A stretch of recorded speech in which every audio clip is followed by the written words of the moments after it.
A paz, meus amados irmãos. O texto da palavra de hoje tem como tema o seguinte título: Viva e dê a vida por Cristo.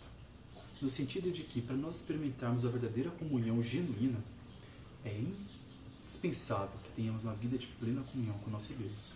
Amém? Para a gente continuar nosso texto, vai ser lá em Salmos, capítulo 4, e diz assim, eu vou ler com os irmãos. Responda-me quando clamo, ó Deus da minha justiça. Na angústia, tu me destes alívio. Tem misericórdia de mim e ouve minha oração. Filhos do homem, até quando vocês vão querer transformar a minha glória em vergonha? Até quando amarão a vaidade e buscarão a mentira? Saibam, porém, que o Senhor distingue para si o piedoso. O Senhor me ouve quando eu clamo por ele. Tremam de medo e não pequem. Consultem o travesseiro o coração e sosseguem. Ofereçam sacrifício de justiça e confiem no Senhor.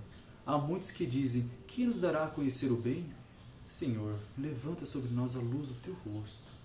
Mais alegria me puseste no coração do que a alegria deles, quando eles têm fartura de cereal e de vinho. Em paz me deito e logo pego no sono, porque só tu, Senhor, me fazes repousar seguro. Irmãos, é incrível, assim, eu até recapitulando o que tinha dito na pregação da semana passada, Davi tem uma característica muito interessante. Não é por ele não ter errado, ele errou muito. Se a gente fazer um paralelo até com Saul também pecou. A diferença dos dois é o coração. Davi pecou muito, mas ele sempre corria para Deus. Ele pecava, mas ele reconhecia o seu erro e voltava para Deus. Ele se arrependia e voltava para Deus. Saul, quando errava, ele não se arrependia. Ele não via o erro dele, ele era resistente. Pessoas orgulhosas, pessoas soberbas, Deus odeia pessoas soberbas. Pessoa que nunca vê o erro. Irmãos, o seu verdadeiro inimigo primeiro é você mesmo. Depois de você é Satanás. Então sempre que você fizer algo errado, não tente se justificar. Nunca. A carne não quer o seu bem. O orgulho, não, eu nunca erro isso. Não é você, não é uma coisa boa. Seja você mesmo primeiro a reconhecer seus erros, antes que Satanás vai te acusar diante de Deus. Certo? Davi, ele tinha um diferencial. Ele pecava assim como Saul pecou também. Só que ele sempre ia para Deus. A gente pega, por exemplo, para você ver como que é interessante que Davi corria para Deus.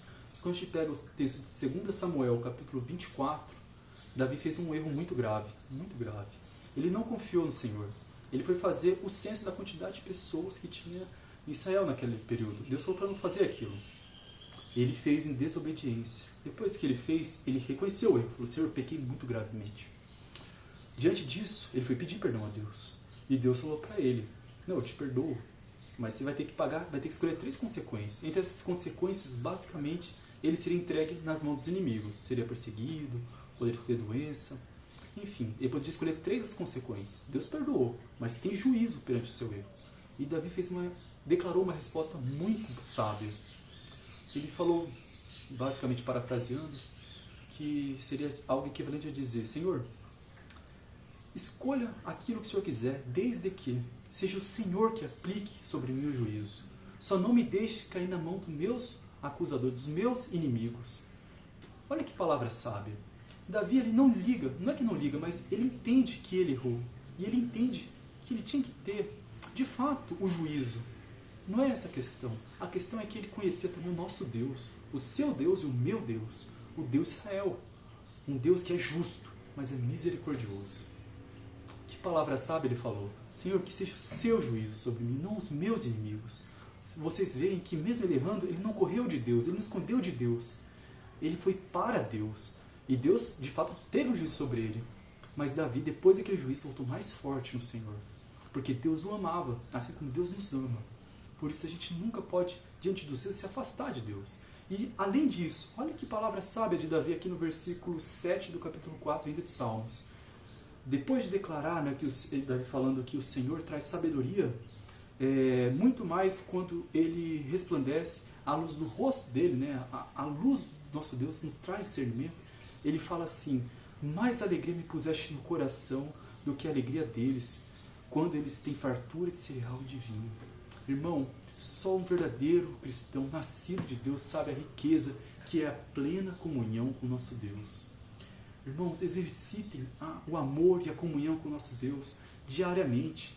Que todos os dias vocês possam colocar em suas orações clamores pedindo que o Senhor tire todos os dias a cegueira dos nossos olhos e a surdez dos nossos ouvidos, para que possamos ouvir a voz de Deus e ver as nossas iniquidades.